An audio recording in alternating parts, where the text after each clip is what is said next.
அம்பாறை மாவட்டம் அக்கரைப்பற்று கல்முனை பிரதான வீதியில் பயணிக்கும் அனைவரும் அட்டாளைச்சேனை மீனோடைக்கட்டு வளைவை கடந்தே பயணிக்க வேண்டும். ஒவ்வொரு வருடமும் ஏராளமான விபத்துக்கள் இடம்பெறும் இந்த வீதி வளைவில் அதிகமான மரணங்களும் பதிவாகியுள்ளன. அட்டாளைச்சேனை மீனோடைக்கட்டு பிரதான வீதியில் அமைந்துள்ள இந்த அபாய வளைவு பற்றியும் இங்கு நிகழும் விபத்துக்கள் குறித்தும் நியூஸ் ஃபர்ஸ்டின் பிரதான செய்தி அறிக்கை நாம் சுட்டிக்காட்டியிருந்தோம். மீனோடைக்கட்டு வீதி வளைவில் விபத்துக்கள் ஏற்படுவதை குறைக்கும் வகையிலான சில நடவடிக்கைகளை வீதி அபிவிருத்தி அதிகார சபையினர் மேற்கொண்டுள்ளனர். எனவே அவர்களின் நடவடிக்கைகள் பாராட்டத்தக்கது.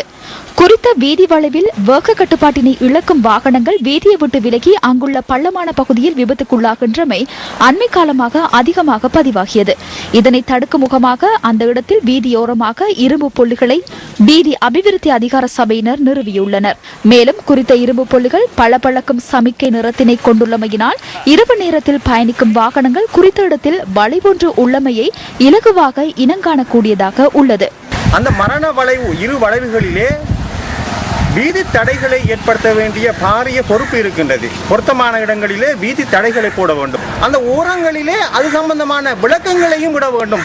இதேவேளை இந்த வீதியை இரண்டாக பிரிக்கும் வெள்ளைக்கோடுகள் உரிய முறையில் இடப்படாததன் காரணமாகவும் குறித்த வளைவில் விபத்துக்கள் இடம்பெறுவதற்கு காரணம் என பயணிகள் நீண்ட நாட்களாக சுட்டிக்காட்டியிருந்தனர். ஆனால் தற்போது முன்னர் இடப்பட்ட வெள்ளைக்கோடுகளுக்கு பதிலாக வீதியை அகலமாக காட்டும் வகையில் புதிதாக வெள்ளைக்கோடுகள் இடப்பட்டுள்ளன. மீனோடைக்கட்டிலுள்ள அபாயகரமான வீதி வளைவு குறித்து நியூஸ் ஃபர்ஸ்டில் நாம் சுட்டிக்காட்டினோம்.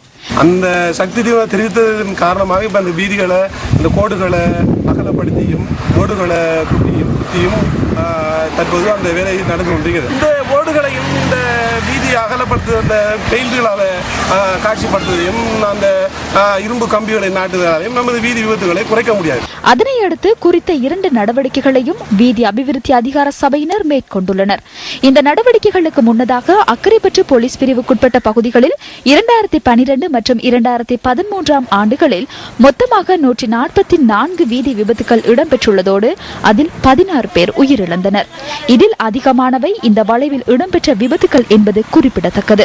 இந்த நிலையில் வீதி அபிவிருத்தி அதிகார சபையினர் முன்னால் ஒரு வளைவு உள்ளதை அறிவுறுத்தும் வகையில் மீனோடைக்கட்டு பகுதியில் அறிவுறுத்தல்களை இட்டுள்ள போதும் பாரியதொரு பதாகையொன்றினை அமைத்து அதில் மீனோடைக்கட்டு வீதி வளைவு குறித்து அறிவுறுத்த வேண்டும் எனவும் மக்கள் கோரிக்கை விடுக்கின்றனர்.